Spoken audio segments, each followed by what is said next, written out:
Hello, ladies and gentlemen, and welcome to another review here on Pez of the Mind. This is review number 2 of our 6 Christmas review marathon. And that's Snow Joke. Ah! Ah! Ah! I don't get it. It's funny because with my fat belly, he actually has a nice round snowman-like body. Nice. You should get one of those at Santa so you can shake it like a bowl full of jelly. There you go. I do have multiple Christmas tops, and I will be wearing as many as I can during these. Smart. Anyway, this is the second review. Today we are going to be taking a look at a Christmas episode from the hit TV show Friends. I'll be there for you. This is season 7, episode 10, the one with the holiday armadillo. I am Chriz, aka the Mole. He is. Joining me today is James Phoenix. Hi. And Anastasia Lazerbeam. And Anastasia Lazerbeam. Oh, I waved hi. Yeah, if you don't speak, your box, it won't swap to you with the box. Because I assume Jim doesn't automatically turn it to each person every time someone speaks. No, that would be very long-winded and not worth the effort. Also, why are you wearing a sweatshirt? It's like 60 degrees out. Because I always wear one. I'm always cold. If it's like below 90, it's cold. You're in a jumper, asshole. I'm in a t-shirt, asshole. I thought it was a Christmas jumper. No, it's a Christmas t-shirt. Yeah, you're still an asshole. Just an asshole. That's fair. Anyway, Holiday Armadillo. Yep. So, Stacey, I heard you hated it. I just don't think I like Friends. It's not my kind of humor. But, you know, I mean, the armadillo thing was funny. And the fact that, like, how the kid was like, oh, I'm more interested in Santa because, like, hype and presents and, like, all the hype and everything. And that was funny and stuff like that. Jingle bells, jingle bells. It's not a contest. Yeah, see, that was funny. It's just some of the like non-holiday related like interactions between the other people kind of felt like really like dad joke kind of humor, but like not in the funny way, more in the cringe way. But like, and that's just within the non-holiday aspects and stuff. It's just like, oh, I could see this joke coming from a mile away, and like, up there it is, exactly what I thought you were gonna say. Ha ha, move on. Oh, trends are scary. Whoa, crazy times we're having here. It's like, oh, okay. But you know, if you like that kind of thing, that's totally fine. I just didn't like it really. To be fair, this was in the 90s. This was cutting edge at the time it came out. That's another thing I was considering. I was like, you know, this probably would have been a lot better if you saw it during the time period in which it was aired. The reason I say that is like if you watch some of Friends now, it definitely wouldn't air today, and I don't mean quality wise. Like there's episodes where Chandler's constantly smoking, and they can't do that shit now because it's not politically correct. Well, fairness, it's a hell of a lot better than what Matthew Perry was doing off the set the entire time. Yep. Okay, But he is awesome. Yeah. My favorite part was when Superman flew the Jews out of Egypt. Yep. The armadillo did not like that part. Ironically, I forgot before I rewatched it. I forgot the part with the Christmas skull. You can put candy in it. It's my mom. It's my mom's. Ah! Oh god! Ah! Which is funny because obviously her mom's dad, and it's just really funny. No, it's not my. It didn't. Not my mom's. It belonged to my mom.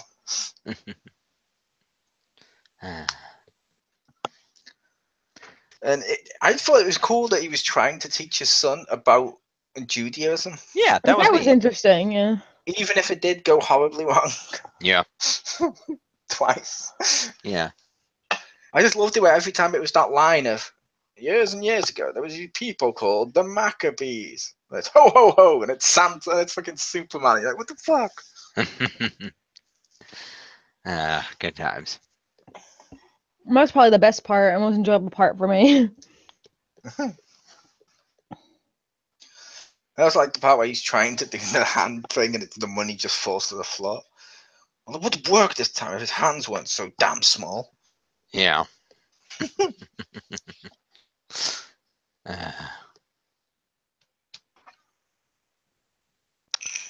Also, Monica has a Santa fetish. Who knew? It's okay because her dad didn't dress as him. Exactly. It's also worth noting, from a character development standpoint, this is actually kind of a huge deal, almost, in Friends. For the people who were moving into apartment, but then they weren't, so. No, for the fact Chandler dresses up as Santa and genuinely is involved with the holiday stuff. Oh, see, Which bah humbug. he started to do more from around season 5, 6-ish, due to the fact he was with Monica. But before that, like, his dad ran off to become a woman. His mum's constantly trying to sleep with all his friends. Like, literally, his Thanksgiving dinner was the butler, who both his parents used as a sexual pawn, saying to him, "More turkey, Mr. Chandler." And he's like, "Oh God," and it just freaked him out. And every single year, he hates all the holidays. He fucking hates the holidays. But as the series goes on, he starts to get more and more involved with them as he starts to become more and more attached to, obviously, the friends. And I'm like, oh, that's cool. But it's cool to see someone who used to hate the holidays like 4 or 5 seasons ago suddenly now dressing as Santa and is definitely in on it.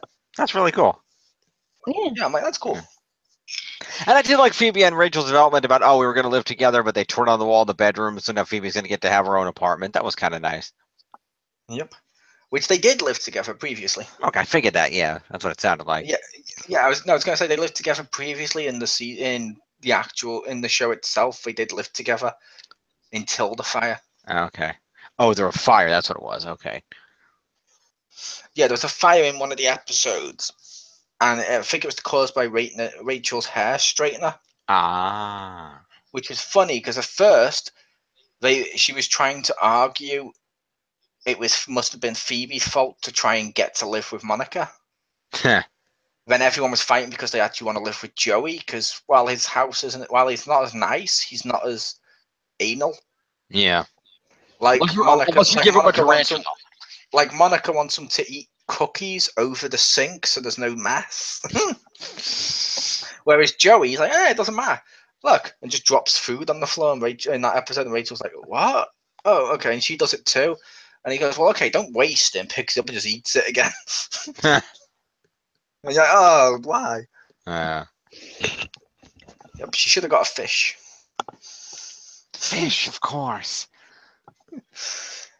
I did find it funny that make the drumming stuff done and just drops the drums right into the tarantula pit. And you're like, okay. Yeah, that was effective. All right, there. Come on, he's back. Come on out, you big baby. He's still wearing the Superman suit. Yeah, which just makes it more wonderful. It does. Which, yeah, Friends is one of the biggest sitcoms of all time. Because as they always say Seinfeld conquered America, Friends conquered the world. Yeah, that's about right. Like, it's still shown on TV in the UK. Oh, yeah. To the point where they even have Friends days over here from Comedy Central over here, where they recreate the sets and have guests come on there from Friends, and people. It's a big deal for people to go and meet them and go on the stage. But, oh my God, I'm actually at Monica's apartment. Oh my God, this is cool. Nice. Awesome. That is very cool.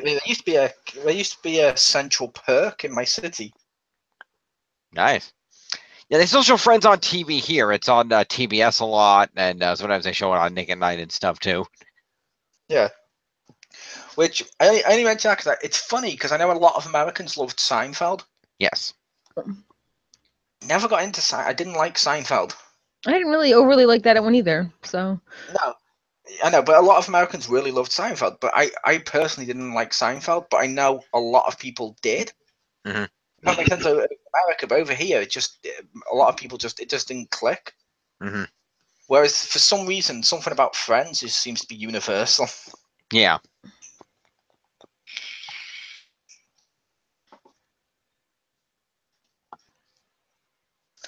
But yeah, like I said, like the episode, it's got good jokes in it. I like them.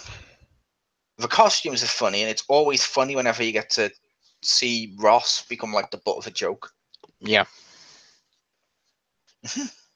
He does make a good butt monkey. He does. Even funnier because he used to have a monkey. Ah. Like in real life or in the show? In the show, he used to have a monkey called Marcel. Like early on in the seasons, it was like it looked like, you know, the one from Ace Ventura. It might have even been Yeah. played by the same monkey. Yeah. Don't quote me on that. I'm not being a racist towards monkeys. They do look the same. But basically, it's that type of monkey, and he runs off in an episode to go and become a movie star, which is funny. Hmm. But yeah, like I said, the jokes in this are good. The writing's always good in Friends, It is. and it's always fun how much stuff they can do just in Monica's apartment. Yeah, it's a lot. But sitcoms have been doing that for a long time. That's the sign of a really good quality show and good writers. If you don't need to have, you know, a lot of different sets to be able to get comedy out of the situation. I mean, Yep. that harkens back to original series like I Love Lucy, which took place almost exclusively in the Ricardo's apartment in every episode. Yeah, exactly. And I love the fact they use an excuse on Friends for why her apartment's as big as it is. Really, what's that? The excuse was rent control, and it was when her grandmother owned it. So technically, she's illegally subletting it. Ah. That's why in one of the episodes, when the janitor finds out about it, he's like, "No, your friend's illegally subletting the apartment. You know what? I'm just going to kick her out." I'm like, "No, don't," which leads to Joey having to become his dance partner on the rooftops and stuff. It's funny, and he's like, "Oh, you know what? I've got a girl perfect for you, Joey." At the end, he's like, "Oh, really?" And he's like, "Yeah, you'll dance great with her." He's like, "Really?" And he goes, "Yeah, she's about my size. Bear in mind, he's a big guy like me." He's like, "Yeah, she's about my size." He goes, "No," and just walks off. I'm like, that's funny. But yeah, all the friends had something to do in this episode too, which is normally good. They did. There's a couple of episodes where there's like one character that always feels like they're not really doing anything at all. Mm-hmm. This one felt like all their stories intertwined and stuff, and it's like, oh, okay, that's cool. Mm-hmm. So what was the deal with Phoebe's grandmother in her apartment? Did her grandmother like die in that apartment or something? Her grandmother left the apartment. Okay. But Phoebe's one of those ones that always believes in spirits and stuff like that. That's like, she's like you may have seen in the beginning, she's like the weird one. Yeah, I know. She believes in ghosts and all that type of stuff. And yes, as they showed in the episode, she does always use her grandmother. She does always sometimes use that to get what she wants. Like in one of the episodes, she even mentions, "Oh, I'm sorry, I hadn't thought about inviting your mother to the baby shower." And she's like, "Why not?" You see, I don't have a mother, so sometimes I forget other people do. And she's like, "No, you can't." And then, like another episode, she uses again, and she goes, "No," and she's like, "What?" And he's like, "No, you can't use that to get the last bagel and get the last cookie, or whatever it was, in the same day." And she's like, "Oh, did I already use that today?" She's like, "Yeah, I'm sorry, you take it." I'm like, what the fuck?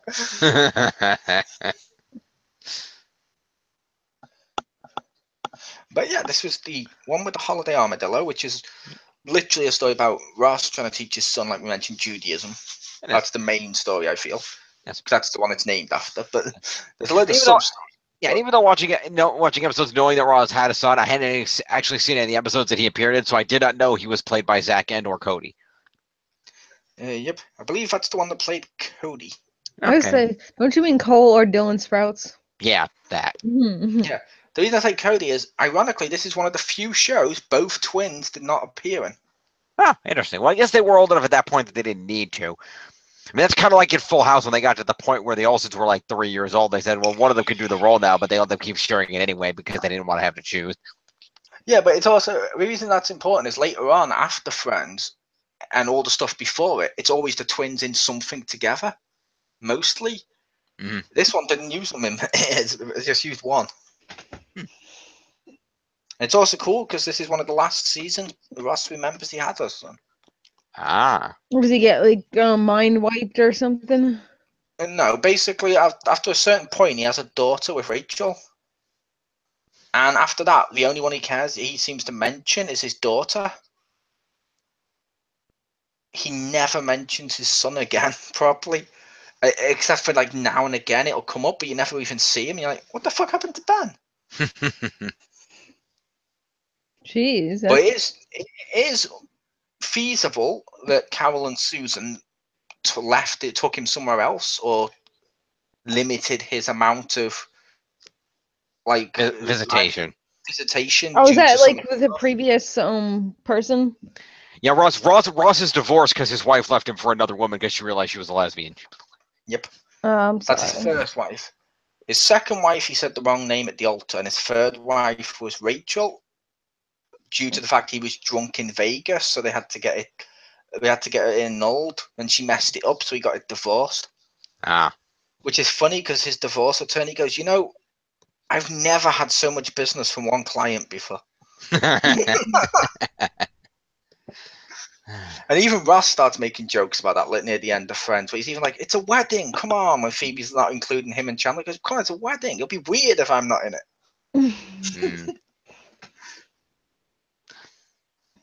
I can't remember. Does he end up with Rachel at the end, or does Rachel end up with Joey? Yes. No, Rachel ends up with Ross. Okay. The Joey relationship, which I'll admit was bad, it was only for like a season, and then they just got over it and moved it back. It was like an obstacle. Who's the Jennifer Aniston character? What's her name? That's Rachel. Rachel Green. Yeah. I just get confused because the only episode, like one of the few episodes that always sticks to my mind, is the one where Rachel was in the hospital having the baby, and Ross's ring fell out of his coat pocket, and Joey picked it up, and she thought he was proposing. Yeah. But you proposed me. No, I didn't. Yes, you did. No, I didn't. Yes, you did. No, I didn't. You got down on one knee. Yeah, that looks bad. And then you said, will you marry? No, I didn't. Yes, you. No, I did. Oh my God, you didn't. And you're like, that's just funny, guys. She just assumed he was proposing and said yes. Which also comes into it later on when he's like, come on. When Joey doesn't know how to use air quotes, and he uses it properly and says to Ross of, come on, when it comes to Rachel, you won't just beat anyone. And he's like, oh, you used it correctly. Thanks. And you're like, and now you didn't. Yeah, like he doesn't know how to use it. He's like, sorry. And Ross is like, you're not doing it. Sorry. And he's like, you're not doing it right. Oh, sorry. He's like, no. Like the one where Ross finds out he has feelings for Rachel, and Joey ends up punching Ross in the face like 3 times. Ooh. By mistake. He punched someone 3 times by mistake. First time, he goes, come on, Ross, hit me, hit me, hit me. And Ross doesn't hit him. And when finally Ross goes to hit him, and he just ducks out of instinct, and Ross smashes his hand and breaks his hand on a metal pole. Oh. And Ross is like, turns out Gunther's obviously grinning ear to ear, because Gunther likes Rachel and hates Ross. Right. But he's like, and then Joey's like, I'm sorry. It's just instinct. Look, when a hand comes towards your face, you duck, boom, and punches him right in the face. And Ross is like, And then later on, he's talking to Chandler. He's like, look, Chandler, yeah, what would you do if I do this? And goes to punch Chandler. Chandler ducks, and he just smacks Ross in the face again. But he proved his point. You duck when a hand comes in your face. Yeah.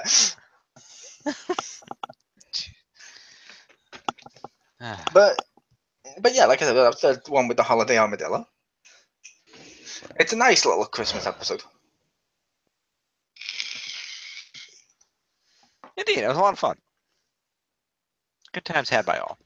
Also, props for it to being one of the few Christmas episodes out there that don't follow one of the like normal 5 Christmas plots. Yeah.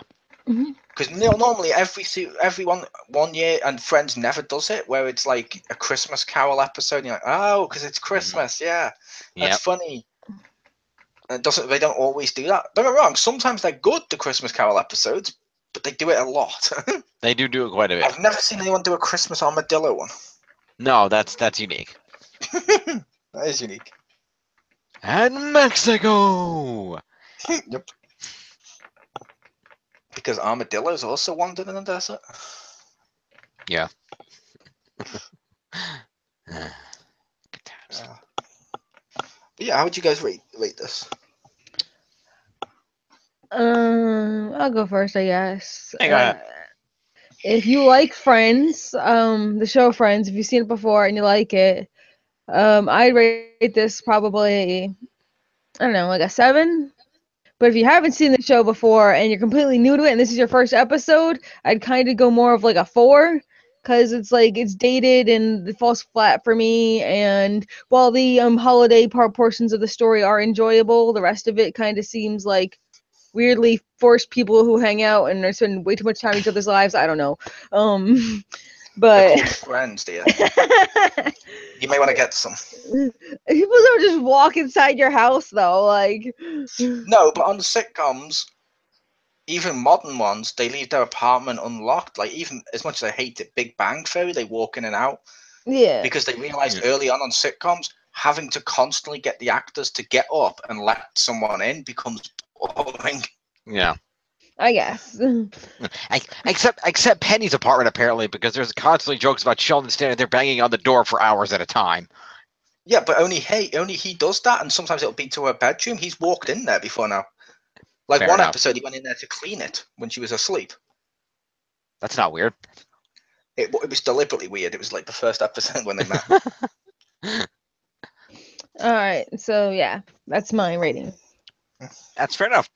Yeah, I said basically, if you're the kind of person who, grew up in the 90s and enjoys that kind of comedy, and if you like Friends, which is like, let's be honest, 85% of people in the world, watch it. It's a great episode if you haven't seen it. Check it out. Watch it again if you have seen it. It's worthwhile. If you're not a big fan of Friends, it might not quite be your cup of tea, but it's worth giving it a shot. There's some funny Christmas jokes in there, and some stuff here and there, and it might inspire you just a little bit more Friends. I would rate it if you're a big fan of Friends, yeah, 90 to 95, definitely check it out. If you're not a fan of Friends, might be lower, close to an 80 if you're not into that kind of comedy like Stacey. But great episode, definitely check that out. Yep, and I'd rate it a thumb up because, like I said, I know Friends personally. It's kept, because it keeps being shown on the air. Yeah. Like nowadays, there's teenagers in the UK, like my niece and stuff, who are able to just get into Friends by watching it because it still holds up today. So like that's cool. Whereas like Cheers, I'd say Cheers doesn't. Because Friends is clean, and ironically, Friends became the staple for what most sitcoms have become now. So, like, if you watch Friends, it's very similar to a lot of other sitcoms. Like How I Met Your Mother basically copied the Friends formula. Yep. And not as well, in my opinion, but it did copy it. Yeah. But yeah, like I said, it holds up well. It's a great Christmas episode, and this is just really fun. So I'm gonna give it a thumbs up. If only NBC could figure out how to copy the Friends formula, maybe their ratings wouldn't be in the gutter. To be fair, they keep trying to copy The Office. That too. Because don't get me wrong, I like the UK Office. The US Office was kind of shit. Mm-hmm. Yes. And then it was a 30 Rock, which is like an Office clone too, wasn't it? What was that? I said 30 Rock was just No. kind of like The Office with some minor changes, wasn't it? No. No. Okay. 30 Rocks was completely different to The Office. Yeah, it's the one team with Tina Fey, and it's like awesome and like little skits and stuff. Like The Office is supposed to be real, although the American one didn't go with the documentary thing, but it's still supposed to be somewhat realistic, if that makes sense. 30 Rock was deliberately crazy at times. Like people broke into song and stuff like that. It was just insane. Funny. Yeah. I was just checking to see, and I believe the next review we're doing is Sunday, and it's Kung Fu Panda Holiday. That is correct. Woo! Followed by which is Jim's. Followed by Tuesday, which is Jim's, which is a Christmas bunny. Yes. And we follow that on Saturday with my next one of Christmas Horror Story.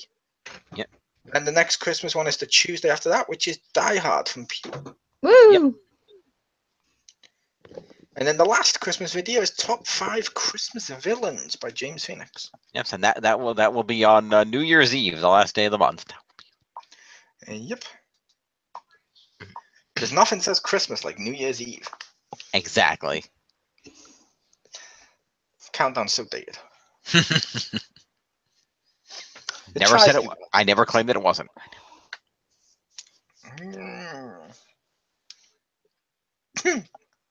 But no, top 5 Christmas villains. Yay. Yay! Spoilers. There will be a lot of Grinch and Hans Gruber. Yes. There we go. And Jesus. The biggest villain of all.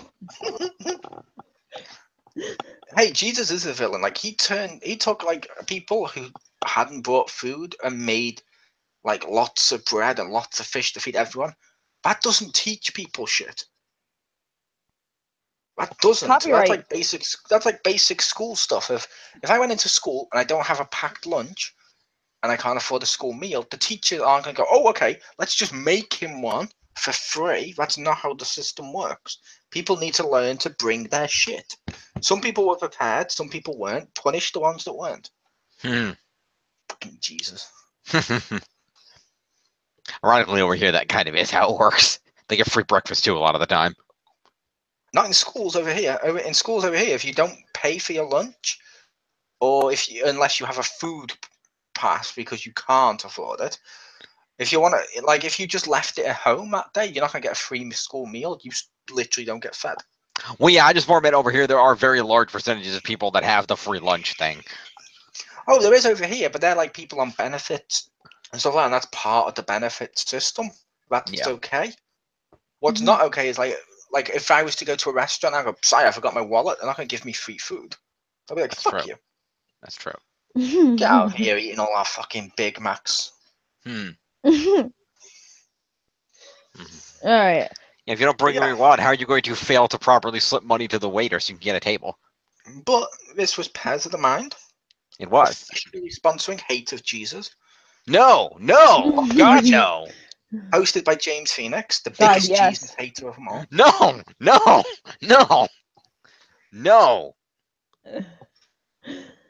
All right. See, none. No.